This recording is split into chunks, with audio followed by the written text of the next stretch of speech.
Namaste everybody, Nick here. So you may not know when you go to a yoga class what poses are going to be in store. But there is one pose that will be guaranteed no matter what kind of style of yoga you practice.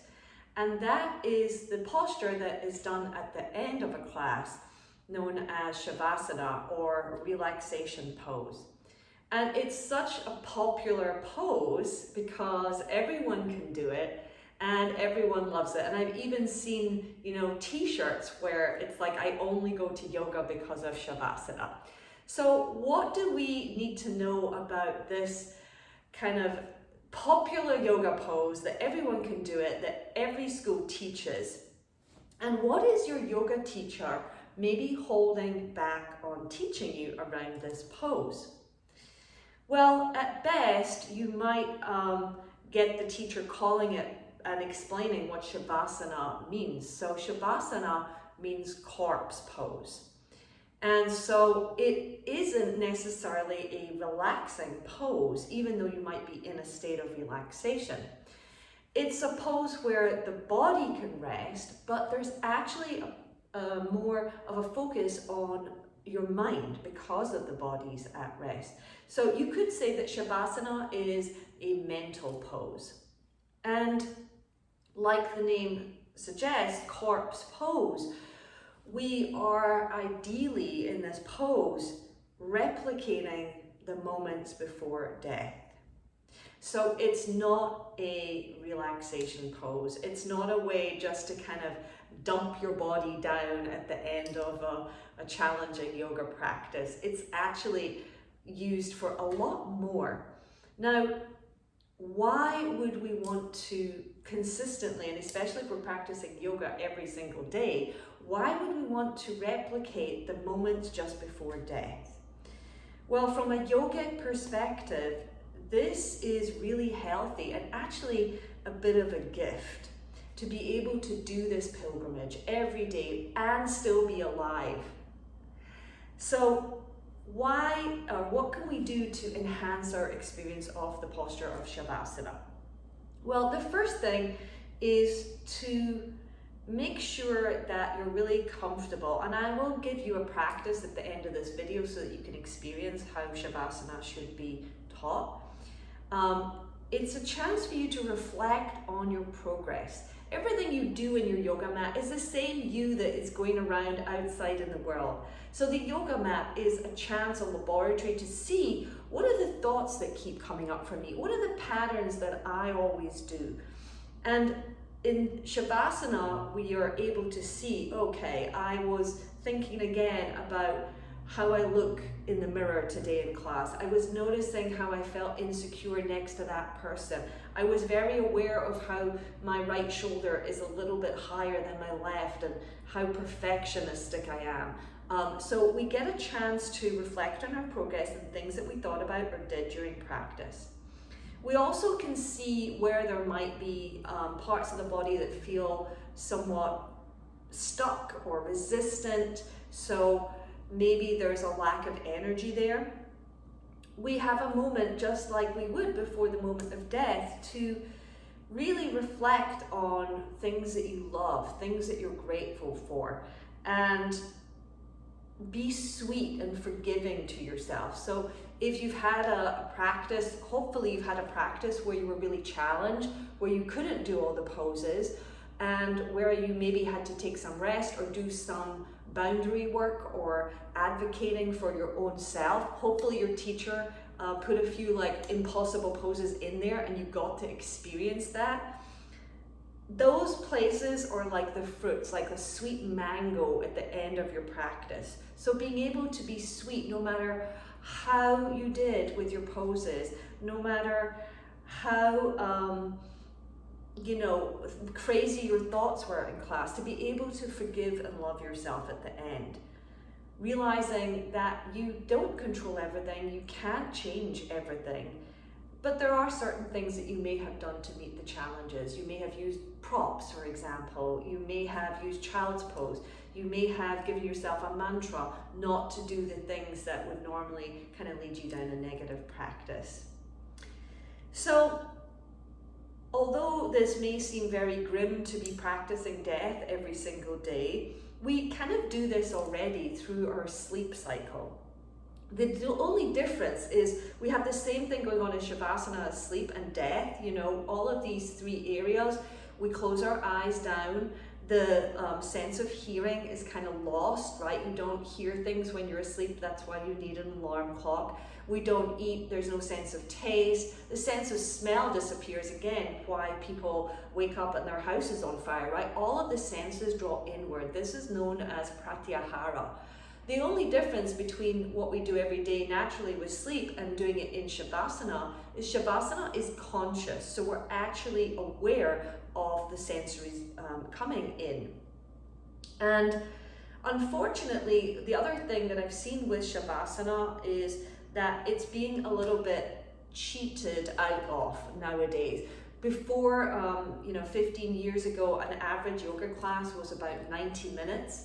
And that would involve, a 15-minute Dharma talk, a practice, and then a 15-minute Savasana at the end. Now it seems that the norm post-pandemic is a 60-minute class, and that really doesn't give the full time for Savasana. So I'm going to give you a full experience of Savasana. It will be 15 minutes, and there will be no music. There will be very few props, right? Again, when you're in a moment of death, you probably won't have someone singing, beautiful chorus or some nice spa music happening, right? We're trying to replicate death as closely as possible. There probably will be silence.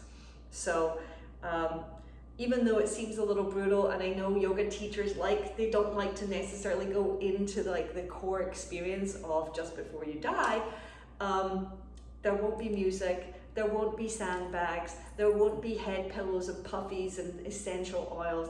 So we're going to go hardcore here, and you can let me know your experience and what it felt like to do full Savasana without all the fluff in the comments below.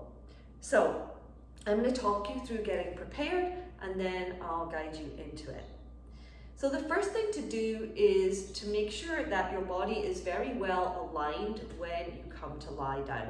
And I like to use the back of the head and trace my awareness down the back of my neck, along the line of the rib cage and down to the tailbone, so that the first thing that is aligned is the spinal column, and that you're not in some kind of diagonal.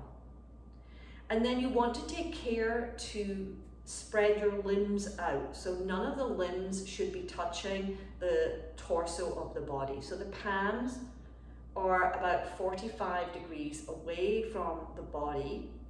So there's a little space underneath your armpits. And if you feel you're still landing your shoulders, press into your elbows, draw the shoulder blades together, almost like a tucking of a mattress under. And that way the whole chest cavity, the heart, the lungs can just rest on those two plates. You can feel your lower back, and if it feels like it's hitched up, then just take your hands to your buttocks and gently spread the buttock flesh down towards your heels. And the feet and legs should be, again, not touching each other. Most people find a neutral place involves the legs being turned out and flopping out. One leg may flop out more than the other. And I recommend not using props unless you're in absolute pain in your back, in which case you could take a rolled up towel underneath your knees or use blocks. But we want to really see what is going on in the body and not avoid the pain or discomfort. Once you have the whole body in place, just lift the head, lengthen the back of the skull. Place your head quietly down into the ground, and then let your eyes gently close by taking the eyelids and really letting them slowly close down over the balls of the eyes. Another thing that is important is that you're not in a corner or you're not touching anything, because we're moving from the Annamaya kosha, the physical body, the flesh body, the food body, slowly into the subtle body.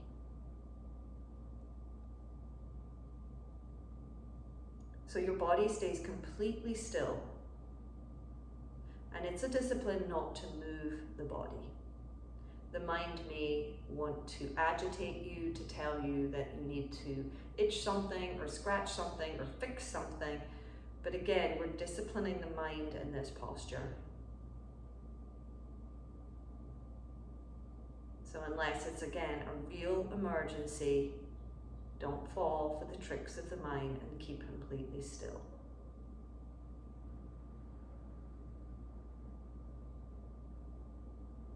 And there's no manipulation of breath here.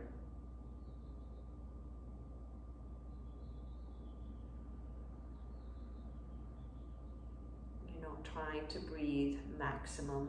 In fact, you're allowing your body to be breathed. There may still be places that are holding on, smaller, deeper muscles that are scared to let go. Can you gently coax them into releasing at least 10% more, if not completely?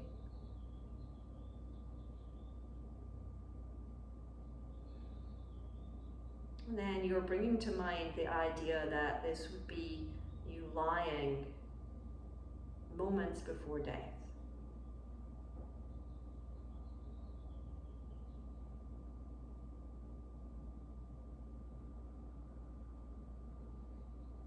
And you could ask yourself those questions, such as, how was my life experience?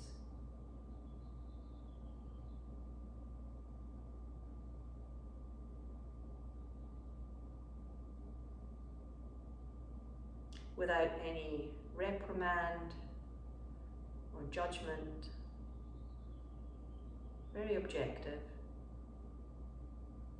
How did I show up for others?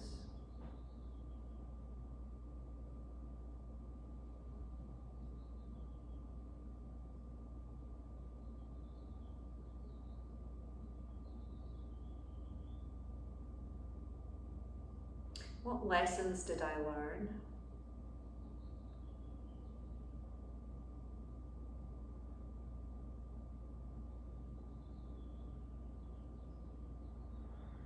Can I find serenity with the things that I could not change?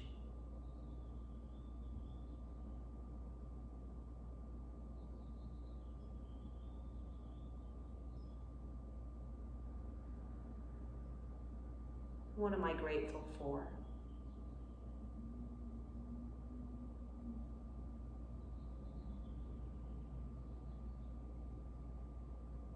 Can I surrender all of myself, my body, my ego,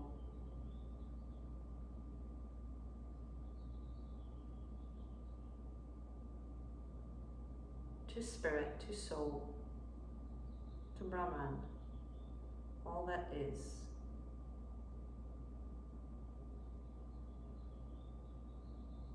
Can I be ready to go with joy and grateful for the life that I have?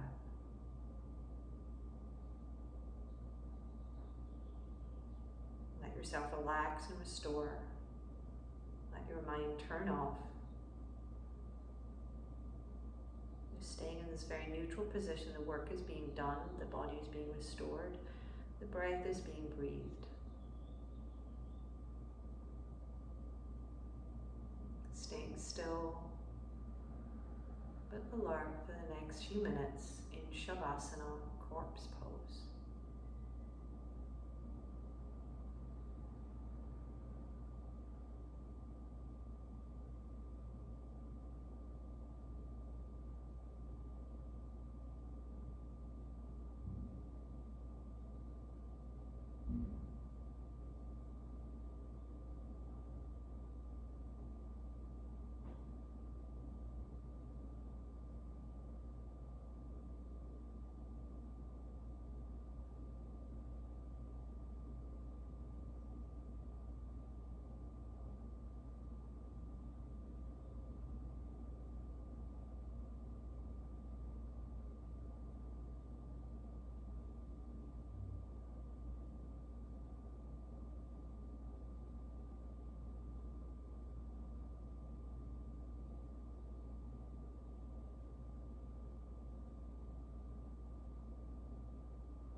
ability to go deeper, to release more, to allow the heart to open.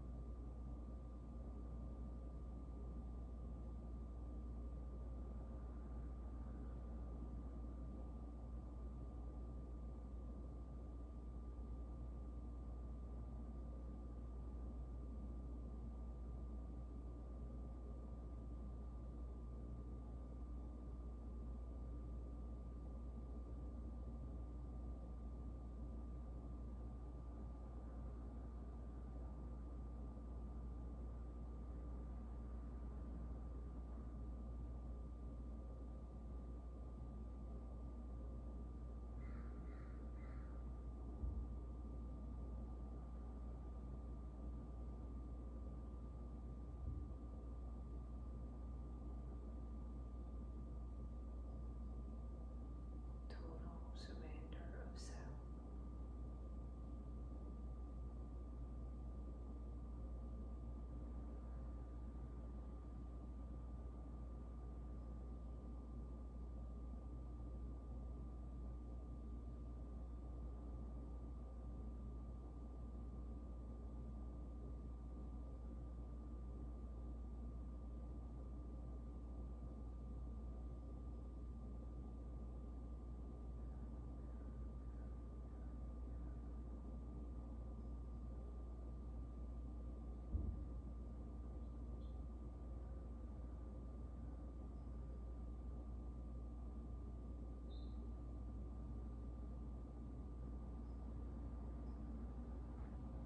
From this place of emptiness, gratitude, humility,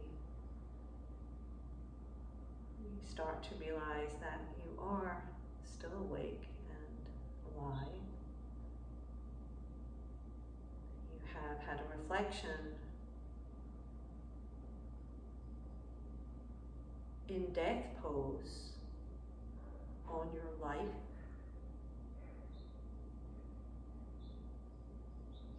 Gratitude, start to welcome the breath in a little bit deeper.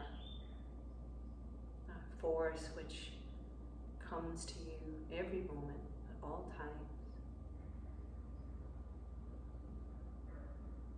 And can you begin to take gratitude in the body and the ability to move and be independent with your movement? So start to open and close the hands.